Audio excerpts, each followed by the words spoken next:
세상에는 많은 여자들이 있습니다. 지금이야 여자라 해서 불이익을 받는 일이 별로 없지만 오늘 본문의 주인공인 리브가가 살던 시절에는 그야말로 사람 수에 세워지지도 않을 만큼 사람으로 취급되지 않았던 시절의 이야기입니다. 과연 그 시절에 여자들이 할 수 있었던 일들은 얼마나 되었을까요? 심지어 성경에도 여자의 이름은 희귀할 정도로 여자의 이름은 많이 기록되어 있지 않습니다. 그런데 이 여인은 어떤 삶을 살았는지, 이 여인의 삶을 통해서 어떻게 하나님께서 역사하셨고 이 성경에 기록될 만큼 하나님의 역사에 중요한 일을 담당하게 되었는지를 살펴보므로 우리가 교훈을 받기를 원하는 것입니다. 리브가의 이름이 처음으로 성경에 기록되기 시작한 것은 창세기 22장 23절에 기록되어 있습니다. 이 8사람은 아브라함의 형제 나홀의 아내 밀가의 소생이며 부두엘은 리브가를 낳았더라. 이렇게 기록되어 있습니다. 여러분, 이 말씀이 기록된 앞절을 보면 기가 막히게 의도된 하나님의 뜻을 발견할 수 있게 됩니다. 이 기록 앞절들을 보면 모리아 산에 이삭을 바치려고 한 그 사건 이후 아브라함의 순종의 믿음을 보시고 하나님께서 큰 복을 주실 것을 약속하시는 그 장면이 나오게 됩니다. 바로 아브라함에게 약속하셨던 그 큰 축복은 무엇입니까? 내가 복의 근원이 되게 해주시겠다는 것과 땅과 씨를 자손을 하늘의 별과 같이 바닷가의 모래처럼 이렇게 많은, 그래서 너의 가문이 너의 이름이 창대케 해주겠다라는 것이 하나님의 약속이었습니다. 아브라함의 믿음, 이삭, 100세에 낳은 그 귀하게 귀한 아들 이삭을 하나님께서 제물로 바치라고 하셨음에도 아브라함은 1절 반문하거나 아니면 불평을 제기한다거나 원망한다거나 이런 말들이 전혀 없었습니다. 단지 주님 말씀에 순종하여 정말로 그를 제단 위에 올려놓고 제물로 사용하려고 한 그 순간 하나님께서 아브라함 너의 믿음을 내가 보았다라고 말씀하고 있습니다. 그러면서 약속하신 너의 씨에 대한 약속을 하시면서 이 말씀이 끝나자마자 뒷장으로 넘어가서 바로 리브가의 출생을 기록하고 있습니다. 그러니까 하나님께서 이 이삭이라는 아브라함의 후손, 이 하나님의 약속이 이루어질 그 대를 이어갈 이삭의 짝으로서 리브가를 출생시키셨다는 거예요. 놀랍지 않습니까, 여러분? 저는 처음에 이 말씀을 보면서 너무 정말 소름 끼치도록 하나님의 그 주도 면밀한 그 계획, 섭리, 이게 깨달아지더라고요.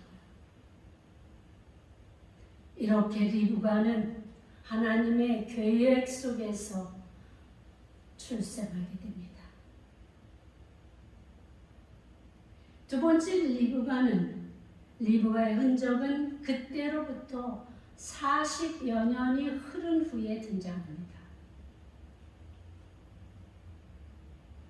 그때는 이미 사례는 죽었고 아브라함도 늙어서 이삭의 결혼 문제로 시급해진 때였습니다. 아브라함은 그의 늙은 종에게 당시에 행해졌던 맹세 의식을 치르면서 아들을 위하여 아내를 택할 것을 명령합니다. 내 고향, 내 족속에게로 가서 내 아들 이삭을 위하여 아내를 택하라고 명령을 내립니다.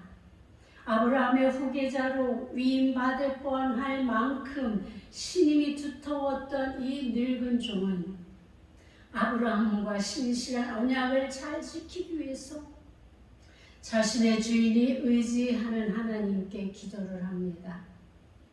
우리 주인 아브라함의 하나님 여호와여, 원하건대 오늘 나에게 순조롭게 만나게 하사 내 주인 아브라함에게 은혜를 베푸소서. 그러면서 몇 가지 하나님께서 이미 택해 놓으실 이삭의 아내가 될 그 사람에 대한 증표를 요구합니다. 내게 물을 마시게 하고 나에게뿐만 아니라 나와 함께 온 이 낙타들에게도 물을 마시게 해달라고 요청하게 자원하는 그런 말을 하는 사람을 보내주시면 그 자가 바로 하나님께서 이삭을 위해서 준비하신 아내로 제가 알겠습니다. 이렇게 고백하는 거예요. 그런데도 여러분 놀랍게 정말 하나님의 역사가 이루어지는 그 현장은 놀라움과 기적과 이사가 반복되고 나타내는 하나님의 임재 사건, 임재 장소가 되는 것이죠. 이 늙은 종이 기도를 마치자마자 성경은 그렇게 기록되어 있습니다. 그 우물가에서 기다리고 있는 이 늙은 종에게 한 소녀가 달려옵니다. 재밌지 않습니까, 여러분? 상상을 해보십시오. 그 현장을.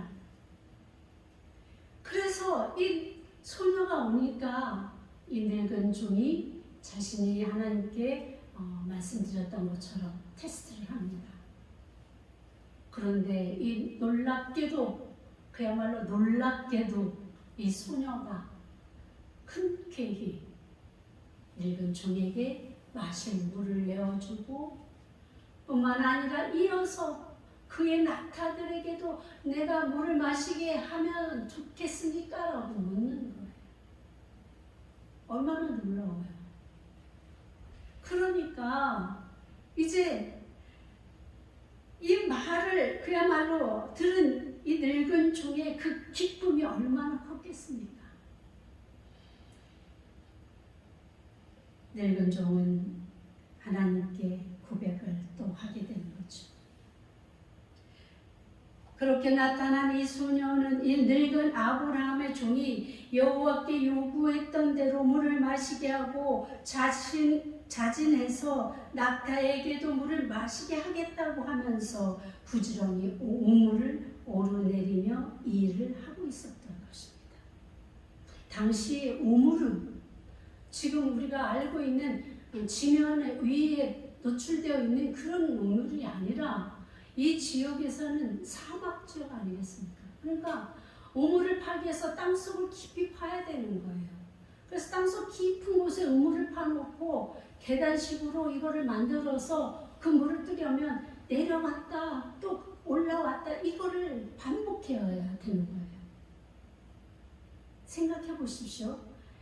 이 리브가라는 이 어린 소녀가 지금 이 나그네뿐만 아니라 그가 싣고 온 그들과 함께 한 종들, 낙타들, 그들을 충족시킬 만큼 물을 마시게 하기 위해서 위로 올라갔다 내려갔다 했다면 얼마나 여러 번 일을 했겠습니까? 신실하게 진심으로 나그네를 대접하고자 했던 이 리브가의 심성을 우리가 볼 수 있는 것입니다. 우리 같으면 과연 그렇게 할 수 있을까요? 아마도 당신이 가서 아니면 당신의 종들을 시켜서 우물을 기르라고 하지 않았겠습니까? 아니 크게 인심을 써서 한 번쯤은 했을 수도 있을 것입니다. 그런데 리브가는 저들이 다 충족할 만큼 물을 길어 오르고 내렸던 것입니다.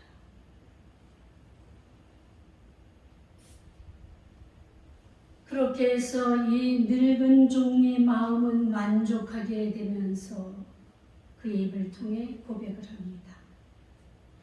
이에 그 사람이 머리를 숙여 여호와께 경배하고 이르되 나의 주인 아브라함의 하나님 여호와를 찬송하나이다. 나의 주인에게 주의 사랑과 성실을 그치지 아니하셨사오며 여호와께서 길에서 나를 인도하사 내 주인의 동생 집에 이르게 하셨나이다 하니라. 이렇게 리브가는 자신의 결혼을 결정짓는 그 순간에 가장 전면에 나서서 이 일을 수행하도록 하나님께서 그를 이끄셨습니다. 뿐만 아니라 리브가가 아브라함의 친척의 동생의 딸이지요. 그 가문의 딸이지요. 그러니까 더 말할 필요도 없고 이 늙은 종은 자기 주인 아브라함이 어떻게 해서 자신을 보냈는지 그리고 이들에게 어떠한 선물을 보냈는지 그의 아브라함에게 낳은 그 아들에 대해서 세세하게 이야기합니다. 그러면서 이들에게 리브가를 데리고 갈 것을 이야기하지요. 이 늙은 종은 하룻밤을 자고 나자마자 요구합니다. 지금 떠나게 해달라고. 왜 그렇습니까? 아브라함이 나이가 많아 늙어서 언제 하나님께 돌아갈지 모르는 그러한 급박한 상황이었기 때문입니다. 이들이 그 먼 길, 아브라함이 살고 있는 그 가나안 땅과 지금 이들이 있는 앗단 아람까지 그 길까지는 얼마나 많은 거리가 있습니까? 그렇기 때문에 혹시 내가 지체하면 아브라함이 이 며느리 한 번 보지도 못하고 죽게 될까봐 이 늙은 종은 조급한 것입니다. 그러니까 리브가의 엄마 그 가족들은 그것이 어느 날 갑자기 일어난 일인데 쉽게 수용이 되겠습니까? 하루라도 더 같이 있고 싶고 하루라도 더 맛있는 거 해 먹이고 싶고 하루라도 더 조금 시간이 걸리면 이 딸에게 필요한 것들을 준비해서 보내줄 수 있겠다라는 마음이 들지 않겠습니까? 그래서 며칠 더 머물 것을 요구합니다. 그런데 리브가에게 물어보자라고 서로 협상을 하죠. 리브가가 가겠다고 결단합니다. 여러분, 리브가의 입장에서 여러분 한번 생각해 보십시오. 이것이 쉬운 일입니까? 생전 보지도 못한 사람입니다. 그 이삭, 자기가 평생을 함께 해야 할 그 이삭이라는 사람이 어떻게 생겼는지, 어떤 성품을 가졌는지 알지도 못하는 그런 상태입니다. 이 늙은 종의 이야기만 듣고 그저 따라 나서는 것입니다. 그런데 여러분, 이 속에서도 리브가의 결단 속에 하나님의 역사심이 있었던 것입니다. 하나님은 하나님의 일을 이루시기 위해서 이렇게 한순간순간 필요할 때마다 역사하셔서 그들을 역사의 현장으로 이끌고 가시고 계시다는 것을 꼭 기억하시기 바랍니다. 세 번째로 이 늙은 종을 따라서 이제 이삭을 만나러 가는 장면에서 리브가의 이름이 다시 나오게 됩니다. 이삭은 어머니의 사례가 죽고 외로움과 고독함 속에 이렇게 아버지의 양들을 치고 사는 삶을 살고 있었지요. 그런데 보니까 멀리서 보니 자기의 그 늙은 종이 양떼 아니 일족을 이끌고 오는 것을 보게 된 것이죠. 거기에서 바로 이삭과 리브가는 첫 만남을 갖게 되고 아버지의 뜻을 알고 있었고 했던 이 이삭은 리브가를 맞아서 결혼하는 그런 시점으로 들어갑니다. 드디어 오늘 본문과 만나게 되는 네 번째 행적을 보게 됩니다. 이렇게 결혼한 이삭과 리브가는 20년 동안 아기를 갖지 못했습니다. 40세에 이삭이 결혼을 했고 20년이라는 세월 동안 아기를 갖지 못했다고 합니다. 그러니까 리브가의 마음이 얼마나 불편했겠습니까? 아니, 하나님께서 이삭을 통해서 대를 이을 후사를 주셔야 그 다음 하늘의 별과 바닷가의 모래가 이게 이루어지지 않겠습니까? 그런데 지금 20년이 지나도록 이것이 이루어질 징조가 보이지 않았다는 것입니다. 아마도 리브가의 마음에, 이삭의 마음에 조금은 불편한 마음이 있었으리라고 생각합니다.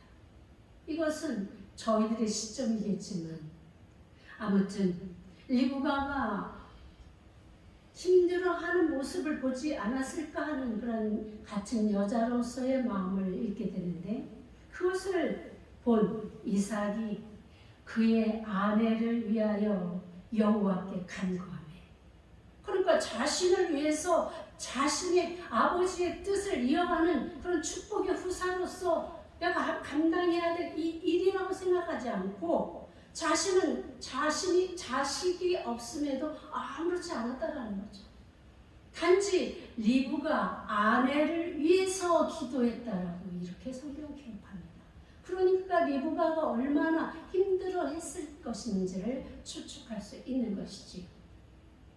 여호와께서 그의 간구를 들으셨으므로 그의 아내가 임신하였더니, 이삭이 그의 아내를 위하여 간구했다는 이 말씀은 큰 의미가 있는 말씀입니다. 보통은 임신이 어려운 가정에서는 아내들이 더 매달리고 간구하고 방법을 찾고 이렇게 하게 돼 있지요. 그런데 이삭은 아내를 위해서 자신이 간구했던 것입니다. 자신의 우선을 걱정하여 간구했다기보다는 그를 위하여, 그녀를 위하여, 즉 리브가를 위하여 자신이 기도했다는 것입니다. 다른 한 장면을 봅시다. 22절에 보니까 그 아들들이 그 태 속에서 서로 싸우는지라 그가 이르되 이럴 경우에는 내가 어찌할꼬 하고 가서 여호와께 묻자오되. 그러니까 이삭이 간구함으로 리브가가 임신이 되었는데, 리브가의 이 뱃속에서 두 생명이 서로 싸우는 거예요. 이리 치고받고 저리 치고받고 하니까 아이를 가졌던 엄마들은 이 말을 충분히 이해할 거예요. 이리 치고 저리 치고 하는 걸 느끼거든요. 그때에 리브가는 이것을 당연하게 여기지 않고 또 다른 사람에 가서 이런 일이 왜 일어나는지 묻지도 않고 단도직입적으로 하나님께 묻자온데 하나님께 기도했다고 이야기합니다. 그러니까 이 가정은 기도하는 가정인 것입니다. 그들은 문제를 해결하는 방법을 너무나 정확하게 알고 있고 실천했던 믿음의 가정이었습니다. 그녀의 물음에 여호와께서 그에게 이르시되 두 국민이 내 태중에 있구나. 두 민족이 내 복중에서부터 나누이리라. 이 족속이 저 족속보다 강하겠고 큰 자가 어린 자를 섬기리라 하셨더라. 이미 하나님께서 이 리브가의 태중에 이 뱃속에서부터 하나님의 섭리가 드러나는 것입니다. 두 쌍둥이를 갖게 하셨고 큰 자가 작은 자를 섬길 것이고 이제 한 민족으로 이끌어갔던 이 아브라함의 씨족이 두 민족으로 나뉠 것이다. 이것을 지금 예언하신 것이죠. 하나님의 뜻을 밝힌 것입니다. 그런데 어느 날 청천벽력 같은 소리를 듣게 됩니다. 리브가가 여호와께로부터 들은 하나님의 뜻을 이삭이 모를 리가 없음에도 이삭은 인간적인 전통에 의한 장남을 축복하는 의식을 준비합니다. 아버지가 죽기 전에 아들에게 축복하여 가문을 이어가게 하는 전통에 의해서 에서를 불러서 그에게 별미를 준비하게 하는 소리를 리브가가 듣게 된 것입니다. 하나님의 축복이 전해지는 곳에 먼저 드림이 있어야 되는 것입니다. 그래서 이삭은 에서에게 그 의식에 따라서 별미를 준비해 올 것을 요청하고 있는 것입니다. 그렇게 믿음이 좋기로 인정받은 온유의 사람 이삭 아닙니까? 여호와 하나님의 말씀을 들었음에도 이렇게 다른 길을 가려고 하는 것입니다. 이쯤에서 여러분들에게 질문 하나 합니다. 지금 이삭의 태도는 옳은 것입니까? 아니면 틀린 것입니까? 아니, 지금까지 말씀드렸던 것들을 잘 복기해 보시면 하나님께서 리브가의 뱃속에서 이 일이 이루어질 것이고 앞으로 이대로 될 것이다 라고 이미 말씀하셨음에도 이것을 리브가를 통해서 분명히 들었을 것임에도 불구하고 이삭이 하나님의 말씀을 이루려고 하지 않고 사람의 전통, 개인적으로 이삭은 에서를 사랑했다고 성경은 기록합니다. 자기가 사랑하는, 편애하는 에서에게 이 일을 행하려고 한 이삭이 옳은 것입니까? 그른 것입니까? 그른 것입니다. 하나님께로부터 직접 들은 이 말씀을 어찌 기억조차 하지도 않고 고민도 없이 아내와 상의도 없이 인간의 전통만 따르려고 한단 말입니까? 물론 성경은 이삭은 에서를 사랑했다고 기록하고 있습니다. 그렇다면 하나님의 말씀에 반대되는 그 일을 자신이 사랑한다는 그 하나로 행하는 것이 믿음을 가진 자들이 할 수 있는 일입니까? 이 찰나 리브가는 하나님의 말씀이 무엇을 행하는 것이 옳은지를 기억하고 판단하였을 것입니다. 아버지들은 태몽을 기억하는 사람 별로 없습니다. 그러나 엄마들은 아이를 낳은 지 50년이 되어도 60년이 되어도 그 이상이 되어도 그 자녀에 대한 태몽까지도 잊지 않고 기억합니다. 그리고 그 태몽이 이루어질 것을 기대하면서 자녀를 키웁니다. 저에게도 생생한 기억이 있습니다.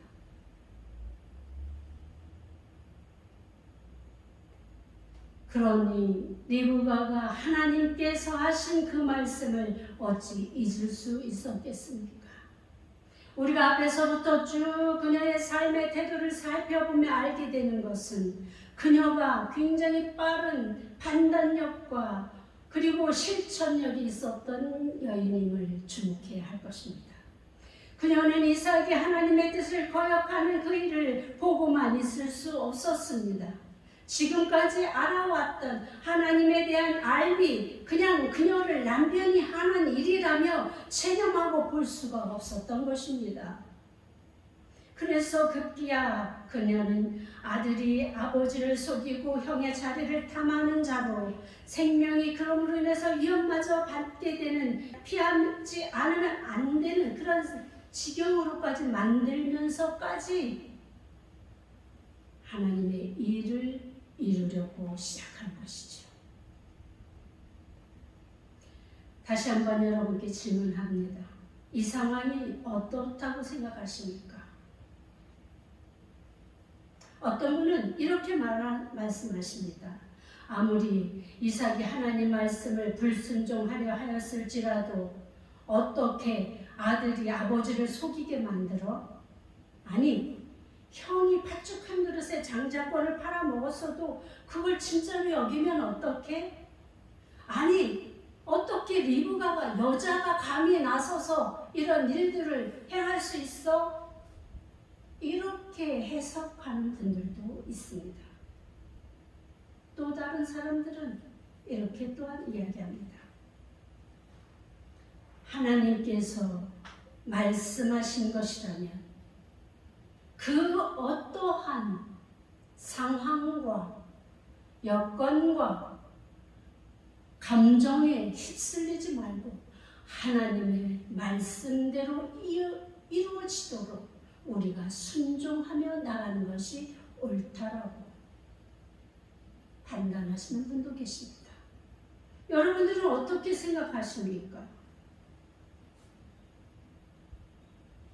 하나님의 뜻에 따르는 것이 옳다. 그러니까 어떻게 믿음의 사람이라면서 그렇게 하나님의 축복 속에 살아왔으면서 하나님께 불순종한답니까? 이미 하나님께서 뱃속에서부터 정해주신 장자권은 이미 야곱에게 주어졌음을 안다면 그 말씀대로 에서를 설득시켜서라도 가문의 평화를 지키도록 하며 하나님의 뜻대로 약속하신 그 축복을 따라 살게 하는 것이 참 부모의 역할이 아니었겠는가? 오죽하면 여자인 리브가가 나서서 이러한 일을 도모했을까? 하나님께서 리브가를 통해서 이 일을 만들어 가시고 계셨으면 아닐까? 이렇게 다양한 분석들을 내어놓습니다. 여러분 각자에게 생각이 있으시겠지만 먼저 우리가 생각해야 할 것은 하나님의 섭리를 우리가 아는 것이 중요합니다. 우리에게 정확하게 리브가에게 나타나셔서 말씀해 주신 것이 우리에게 있었다면 우리는 세상의 전통이나 개인의 사랑 여부와 관계없이 주님의 뜻을 따라 살아가는 것이 옳습니다. 우리 행적의 옳고 그름은 열매를 보면 알게 된다고 하지요. 이후에 야곱의 인생이 어떻게 펼쳐졌습니까?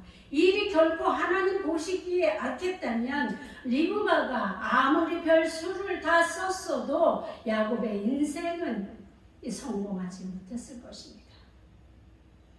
그야말로 장자권 탈취 사건은 실패로 끝났을 것입니다.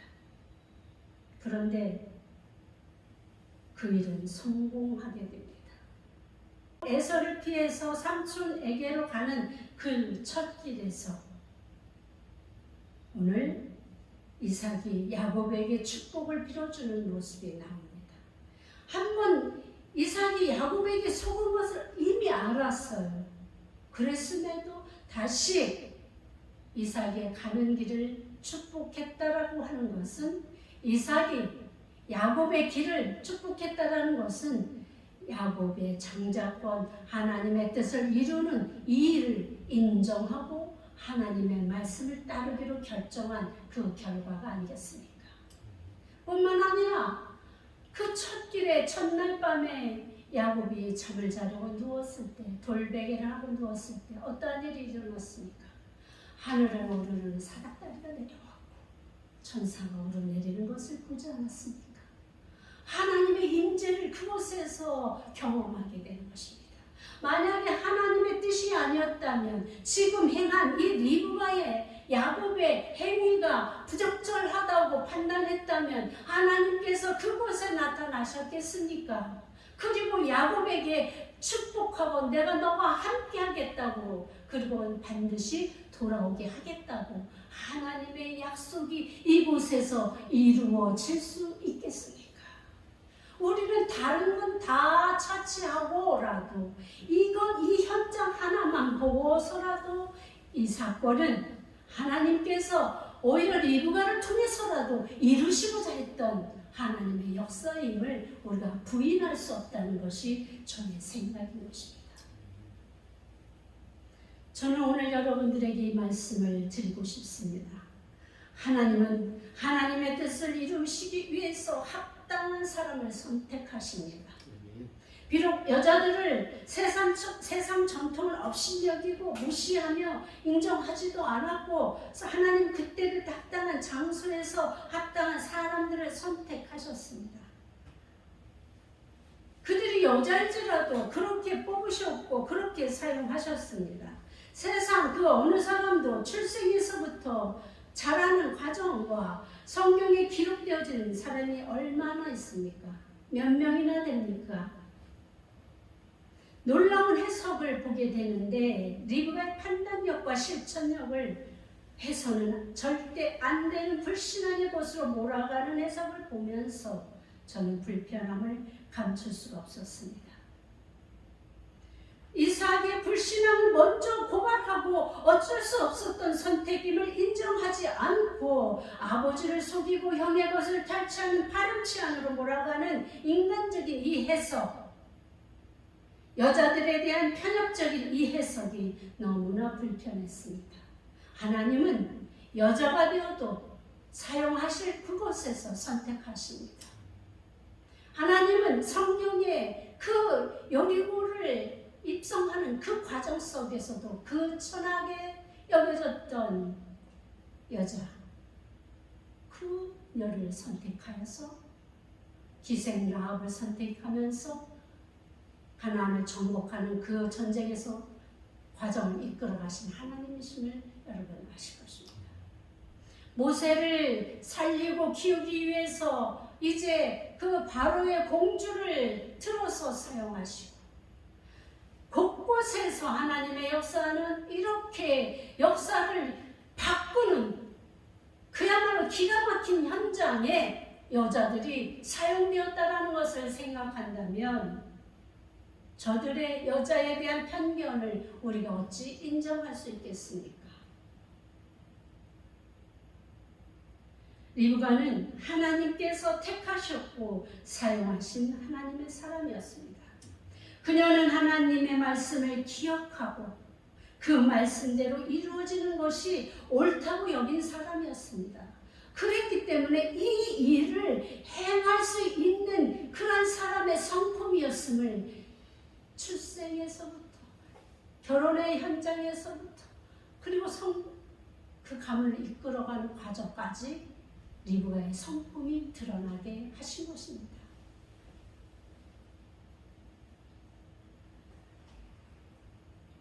리브가는 하나님께서 정말 말씀하신 것을 기억하면서 그 방법이 옳고 그르다라는 것을 판결하기 전에 우리가 그 판결을 우리가 내릴 필요가 없을 만큼 완전 무결한 하나님의 사람이었음을 우리가 인정해야 되는 것입니다.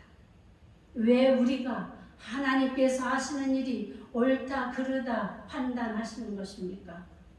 왜 사람의 그런 전통과 그런 인습과 이런 상식으로 하나님의 일을 판단하려고 하십니까?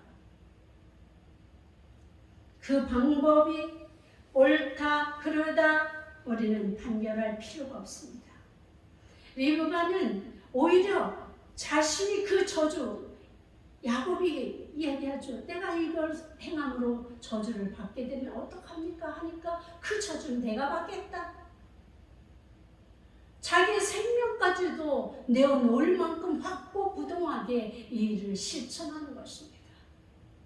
그렇게 리브가에게는 하나님의 말씀을 지키기 위한 결단이 믿음이 있었던 것이지요. 리브가는 야곱과 에서가 대중에서 싸울 때에 하나님께서 판결해 주신 그 말씀들을 잊지 않고 기억했을 뿐만 아니라 오랜 세월이 흘렀음에도 그 말씀을 붙들었습니다. 우리가 많은 하나님의 말씀을 들었음에도 여전히 우리의 삶이, 우리의 태도가 변하지 않는 이유가 어디에 있습니까? 들어도 붙들지 않고 그냥 흘려보냈기 때문 아니겠습니까? 하나님의 말씀, 들려진 그 말씀을 우리가 붙들어야 합니다. 그래야 그 말씀을 실천할 수 있습니다. 그런데 리브가는 그 말씀을 붙들고 흔들리지 않았습니다. 남편인 이삭이 인정에 붙들려서 에서에게 축복권을 사용하려 한 것은 하나님을 불순종한 것이고 오히려 그러므로 가문이 축복에서 밀려나 저주받을 뻔한 것을 막아준 의미 있는 가문을 지키는 일이었음을 우리는 간과해서는 안 되는 것입니다. 리브가는 뿐만 아니라 기억하여진 말씀, 붙들어진 하나님의 말씀은 행함으로 실천하는 사람이었습니다. 자신의 결혼을 결정지을 때에도 자신의 행함이 돋보였던 사람이었습니다. 우물가에서 아브라함의 늙은 종을 만났을 때에도 그 종을 따라 부모의 만류에도 불효하고 담대하게 새로운 인생을 향해 결단하며 타국으로 하루도 머물지 않고 떠났던 모습에서도 야곱에게 장자권을 얻게 해주려 했던 이 모든 일들을 그녀의 결단력과 행함으로 실천함으로 쟁취할 수 있었던, 아니 그녀의 생각을 주관하시는 하나님께서 온유한 이삭에게서 기대할 수 없었던 것을 그녀를 통해서 이루어 가신 것은 아닐까 하는 생각을 해보게 된 것입니다. 때때로 우리는 자신을 향한 하나님의 섭리를 인간의 상식이나 전통에 매여 잘못 이해하거나 행해 갈 때가 있는 것 같습니다. 그러나 여러분, 우리가 생각할 수 있는 것이 얼마나 됩니까? 우리가 판단할 수 있는 능력이 얼마나 됩니까? 그것으로 어떻게 하나님의 섭리와 하나님의 지혜와 지식을 판단할 수 있겠습니까? 자신이 아는 한계를 가지고 하나님을 평가절하하지 마십시오. 우리는 하나님의 생각, 판단, 지식의 그 작은 한 조각, 티끌만큼도 못한 그 한 조각조차도 우리가 잘 알지 못하고 있음을 인정하고 고백해야 되는 것입니다. 하나님의 것을 함부로 평가하지도 판단하지도 마시기 바랍니다. 그저 주시는 달란트대로, 리브가가 하나님이 주시는 그 달란트를 잘 활용하여서 그 저주로 갈 수 있는 그 순간에 그 가문을 축복의 가문으로 이끌어가는 그 행함을 실천하게 한 것처럼 오늘 우리에게도 주신, 각자에게 주신 달란트가 있습니다. 한 달란트 받으신 분 계시고, 2달란트 받으시는 분 계시고, 5달란트 받으신 분이 계십니다. 이것을 우리가 불평하고 원망할 것이 아니라 내게 주어진 그 달란트대로, 한 달란트는 한 달란트대로, 2달란트는 2달란트대로, 5달란트는 5달란트대로 말씀에 순종하며 충성하는 자가 복되는 인생을 살아가게 됨을 기억하시기 바랍니다. 그리고 우리는 그렇게 하나님을 기쁘시게 해드리다가 오라 하실 때 가면 그것으로 만족할 뿐입니다. 그렇다고 서글프십니까? 그렇게 성실하게 하나님 말씀대로 살면 하나님의 약속해 주신 그것이 있지 않습니까? 우리가 그렇게 애쓰고 힘쓰지 않아도 우리 하나님께서 더해 주시는 그 은혜와 사랑과 복이 우리 인생에게 부어진다면 그 얼마나 크신 하나님의 역사를 우리가 맛보며 살 수 있겠습니까? 그것을 기대하십시오. 그것을 기대하며 바라며 그렇게 살아가십시오. 그렇게 살아갈 때에 우리는 하나님의 복된 자녀의 인생을 살아갈 수 있게 된 것입니다. 이런 인생을 건설하며 살아가시는 여러분들이 되시길 바랍니다. 기도하겠습니다. 하나님 아버지 감사합니다. 오늘도 비록 세상이 인정하지 않는 연약한 자를 통해서 하나님의 역사는 이루어져 갔고 하나님의 말씀은 선포되어진 대로 우리의 역사 속에서 드러나게 됨을 우리가 살펴보았습니다. 하나님은 하나님이십니다.